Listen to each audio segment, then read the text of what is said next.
Les Voix du Havre. Une chronique en partenariat avec les bibliothèques du réseau Lire au Havre.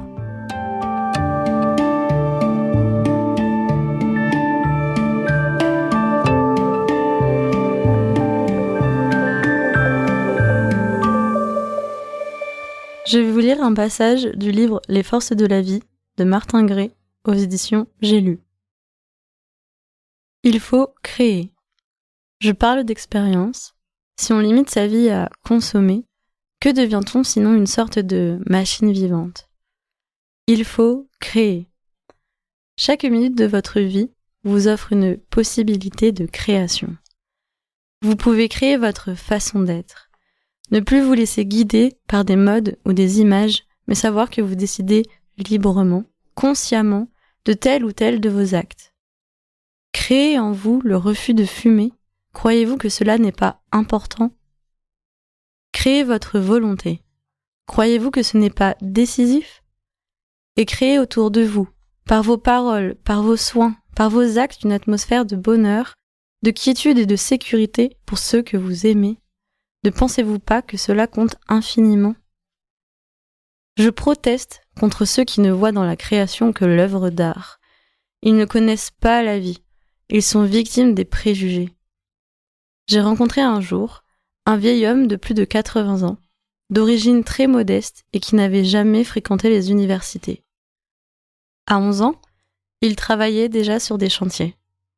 Aujourd'hui, après toute une vie d'efforts, il crée encore. Ce ne sont pas des livres qu'il écrit, simplement dans un petit calepin, il recopie des pensées, des chiffres qui lui paraissent importants. Il colle des articles de journaux qui lui permettent de comprendre le monde des hommes.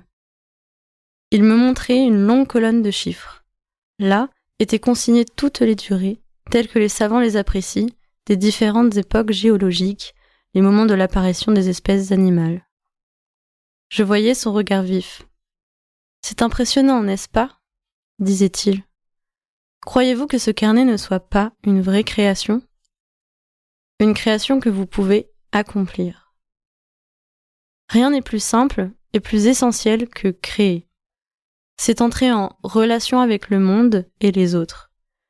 Je regardais chez moi cette femme merveilleuse qui s'occupait avec Dina de mes enfants et qui, depuis que je suis seule, prépare, quand des amis viennent me rendre visite, le repas.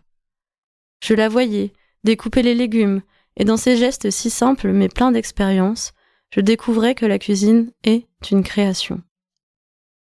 Organiser son intérieur, choisir ses meubles, les tableaux, les photos que l'on va accrocher, création aussi.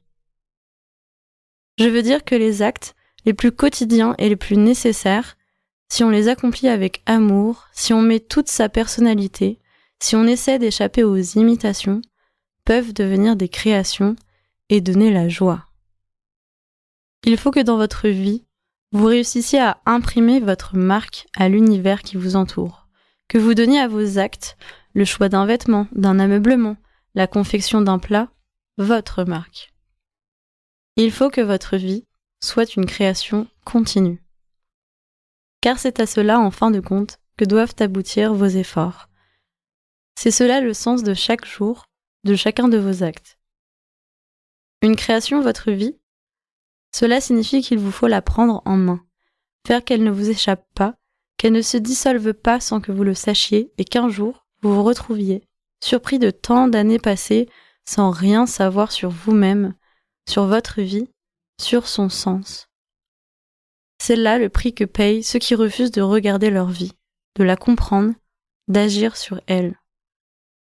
Je me souviens de cette dame qui approchait de la soixantaine et qui, après m'avoir écrit, était venue me voir au siège de la fondation Dina Gray. Elle se désespérait, mélancolique, elle regardait son passé.